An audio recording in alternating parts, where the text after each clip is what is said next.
அனைவருக்கும் வணக்கம். Daily one role model தினமொரு தகவல் சீரீஸில் அடுத்து நம்ம பார்க்க போகிற டாபிக் திருப்பூர் குமரன். பெயர் திருப்பூர் குமரன். காலம் 1904 அக்டோபர் முதல் 1932 ஜனவரி 11 வரை. இவரோட ஊர் சென்னிமலை, ஈரோடு மாவட்டம். பெற்றோர் நாச்சிமுத்து முதலியார், கருப்பாயி. இவங்க 2 பேருக்கும் 3வது மகனாக திருப்பூர் குமரன் பிறந்திருப்பார். இவரோட மனைவி பெயர் ராமாயி. சிறப்பு பெயர் கொடிக்காத்த குமரன். இவரோட தேசியம் இந்தியர். இவரோட குடும்ப சூழ்நிலை காரணமாக இவரோட பள்ளி படிப்பை ஆரம்ப பள்ளியிலேயே முடிச்சுக்கிட்டாரு. கைத்தறி நெசவு தொழிலை செஞ்சுட்டு இருந்திருப்பார்.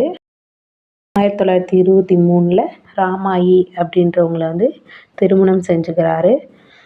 கைத்தறி நெசவு தொழிலில் அவருக்கு போதிய வருமானம் கிடைக்காததுனால வேறு தொழிலை தேடி திருப்பூருக்கு போகிறாரு. திருப்பூரில் ஈஞ்சையூர் அப்படின்ற கிராமத்தில் கந்தசாமி கவுண்டர் அப்படின்றவங்களோட மில்லில் எடை போடும் பணியில் சேர்ந்திருப்பார். அங்கே வேலை செஞ்சுட்டு இருக்கும்போது காந்தியடிகளோட கொள்கையில் அதிக ஈடுபாடு கொண்ட குமரன் நாட்டு விடுதலைக்காக காந்தி அறிவித்த போராட்டங்கள்லாம் கலந்துக்கிறாரு. 1932 ஜனவரி 10 அப்போது நடந்த ஆங்கில அரசுக்கு எதிரான போராட்டத்தில் திருப்பூர் குமரன் கலந்துக்கிட்ட போது காவல்துறை தடியடி நடத்துகிறாங்க.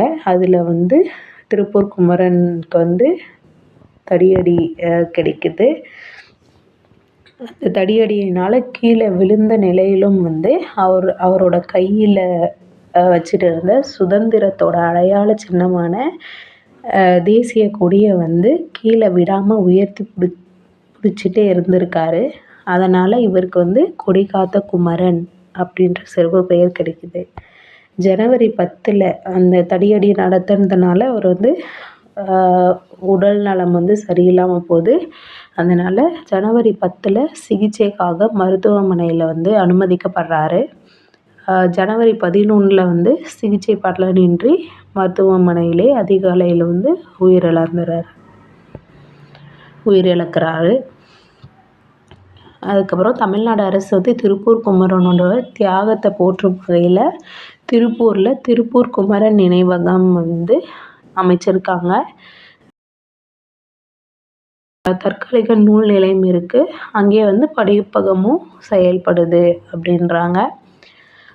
இவரோட 100வது பிறந்த நாளை சிறப்பிக்கும் வகையில் அக்டோபர் 2004 சிறப்பு நினைவு தபால் தலையை இந்திய அரசு திருப்பூர் குமரன் அவர்களோட பெயரில் அறிவிக்கிறாங்க. நன்றி.